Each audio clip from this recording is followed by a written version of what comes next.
Mob নিয়ে পুরনো বুলি আওড়ালেন স্বরাষ্ট্র উপদেষ্টা জাহাঙ্গীর আলম চৌধুরী। তিনি বললেন, এমন ঘটনা গ্রহণযোগ্য নয়। পাশাপাশি আশ্বাস দিয়েছেন মবকারীদের বিরুদ্ধে আইনি ব্যবস্থা নেওয়ার। নুরুল হুদাকে শারীরিকভাবে লাঞ্ছিত করার ঘটনায় নিন্দা জানিয়েছেন পরিবেশ উপদেষ্টাও। আর বিএনপি নেতা সালাউদ্দিন আহমেদ বলেছেন, তার দল মব সংস্কৃতিতে বিশ্বাস করে না। রোজকার সাধারণ খাবার এখন হবে অসাধারণ। প্রাণ স্বাদের মশলা, স্বাদ বাড়ায়, ঘ্রাণ ছড়ায়। সাবেক প্রধান নির্বাচন কমিশনার KM নুরুল হুদাকে এমন হেনস্থার ভিডিও সামাজিক যোগাযোগ মাধ্যমে আসার পর থেকেই সমালোচনার ঝড় বিভিন্ন মহলে। প্রশ্ন উঠেছে, এমন বেআইনি মব সৃষ্টি আর কতদিন চলবে? মবকারীদের বিরুদ্ধে কি কোনো ব্যবস্থাই নেবে না প্রশাসন?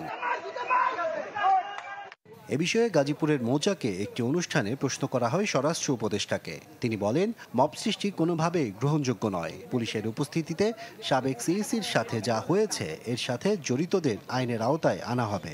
মব জাস্টিস এটা হলো কোনো অবস্থায় গ্রহণযোগ্য না।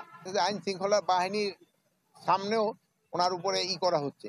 এটার জন্য আমরা একটা তদন্ত করে দেখব। এটার সাথে যদি কোনো আইন শৃঙ্খলা বাহিনী জড়িত থাকে, তাদের বিরুদ্ধে আমরা আইনের ব্যবস্থা নিই।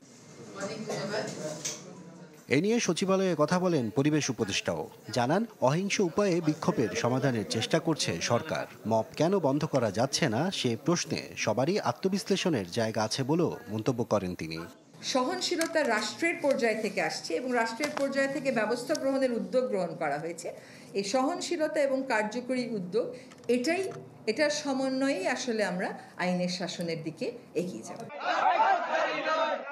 অভিযোগ আছে, KM নুরুল হুদার মবের সাথে বিএনপির অঙ্গ সংগঠনের কর্মী জড়িত। বিএনপি নেতা সালাউদ্দিন আহমেদ এ বিষয়ে বলেন, এই ঘটনায় দলের কারো সংশ্লিষ্টতা থাকলে ব্যবস্থা নেওয়া হবে। জানান, বিএনপি মব সংস্কৃতির বিরুদ্ধে। যদি বিএনপির যে কোনো নেতা কর্মী এই ঘটনা জড়িত থাকে, তদন্ত করে তার বিরুদ্ধে ডিসিপ্লিনারি অ্যাকশন নেবে।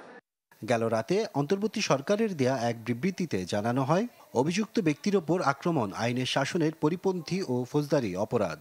আইন নিজের হাতে তুলে না নিতে নাগরিকদের প্রতি অনুরোধ জানিয়েছে সরকার। আশরাফুল আলম, আকাশ, চ্যানেল 24, ঢাকা।